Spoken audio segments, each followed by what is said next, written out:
Habang nagbabago ang mundo, habang nag-aaway ang Amerika at Iran sa gitnang silangan, may isang tanong na hindi maalis sa isip ng mga Pilipino. Kung kailangan ng Amerika ang lahat ng kanilang armas, mauuna ba tayong ipagtanggol o maiwan? Ngayon, sasagutin natin ang tanong na yon. Nagsimula ang takot ng malaman ng buong Asya na inalis ng Amerika ang mga Patriot Air Defense Batteries at bahagi ng THAAD system mula sa South Korea, dinala sa Middle East para sa gera laban sa Iran, at nagtanong ang lahat, susunod ba ang Pilipinas? Hindi ito maliit na alalahanin. Dalawang carrier strike group ng Amerika, ang USS Gerald R. Ford at ang USS Abraham Lincoln, na sabay na nakafocus sa Middle East. Bukod doon, 2,500 US Marines mula sa Japan, sakay ng USS Tripoli, papunta na rin sa rehiyon. Malaking bahagi ng kapangyarihang Amerikano ang umaalis sa Indo-Pacific. At dito pumasok ang isa pang alalahanin.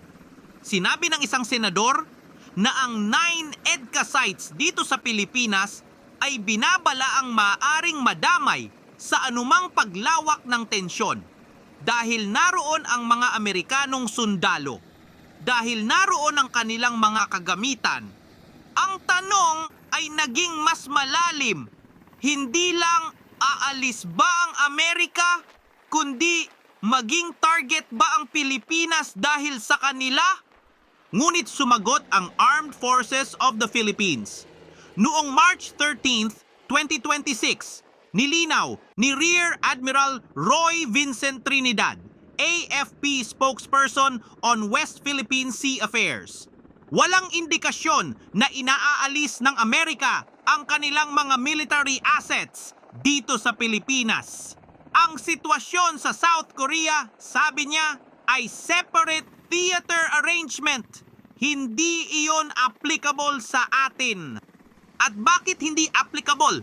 Dahil ang Pilipinas ay hindi South Korea. Ang West Philippine Sea, bahagi ito ng First Island Chain. Ito ang harapan ng Amerika laban sa China. Ito ang linya na hindi nila basta iiwan.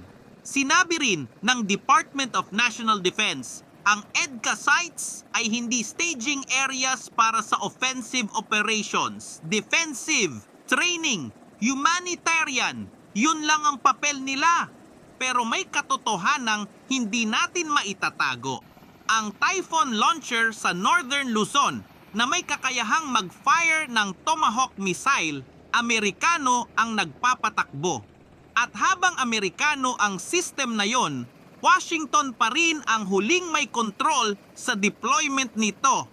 Kung mag-utos ang Washington na umalis, aalis. Yun ang realidad ng ating sitwasyon ngayon. Kaya ang tunay na tanong ay hindi, iniwan na ba tayo? Ang tunay na tanong ay, kailan tayo magiging handa na hindi na natin kailangang magtanong pa ng ganyan? Yun ang misyon ng BrahMos at ng Coastal Defense Build-up sa Northern Luzon. Yun ang layunin ng PERA Framework na maaaring umabot sa $2.5 billion na security assistance mula 2026 hanggang 2030. Hindi tayo naghihintay ng Amerika para mabuhay. Nagtatayo tayo ng kakayahan para sa ating sarili. Yun ang tunay na depensa ng Pilipinas. Mag-like at mag-subscribe at panoorin ang mga video na nasa screen ngayon.